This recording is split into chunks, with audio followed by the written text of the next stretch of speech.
Best बस भाडेवाढीबाबतच्या प्रस्तावाला मुंबई महापालिकेची मंजुरी। भाडेवाढीनंतर बेस्ट बसचं भाडे दुप्पट होणार असल्याची माहिती। मुंबईकरांच्या खिशाला पुन्हा कात्री लागण्याची शक्यता।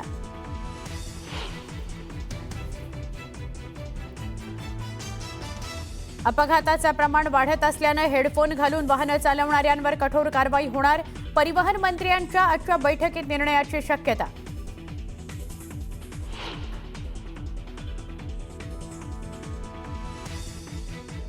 भंडाऱ्यामध्ये ट्रक आणि बोलेरोचा भीषण अपघात। दुर्घटनेत चौघांचा जागीच मृत्यू, एक जण गंभीर।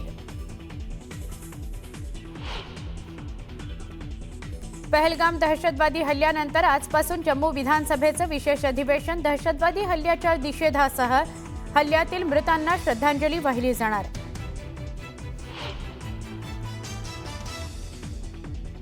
काल रात्री काश्मीरच्या नियंत्रण रेषेवर पाकिस्तानी सैन्याकडून पुन्हा गोळीबार। भारतीय सैन्याकडूनही चोख उत्तर, कोणतीही जीवितहानी नाही।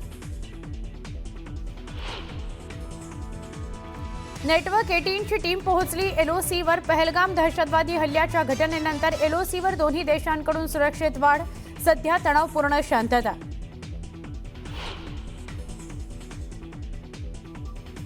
बैसरनमधील दहशतवादी हल्ल्याचा नवा व्हिडिओ समोर। हल्ल्याचा संपूर्ण थरार स्थानिक फोटोग्राफर्सच्या कॅमेऱ्यात कैद। व्हिडिओमुळेच दहशतवाद्यांची ओळख पटल्याचं समोर। पहलगाम हल्ल्याप्रकरणी राजधानी दिल्लीत घडामोडींना वेग, तर पाकिस्तानच्या रेल्वे मंत्र्यांची अण्वस्त्रांच्या वापराची धमकी।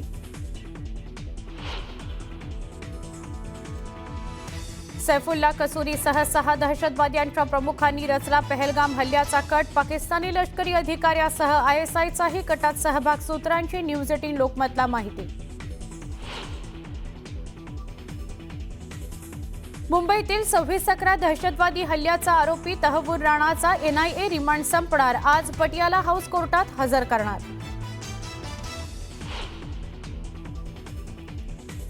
आणि न्यूयॉर्क इथल्या ब्रोकर कंपनीकडून नागपुरातील भोसले घराण्याची ऐतिहासिक तलवार ऑनलाईन विक्री करता। तलवार श्रीमंत राजे रघुजी भोसलेंची असल्याचा दावा। तलवार परत मिळवण्याकरता भोसले प्रयत्न करणार।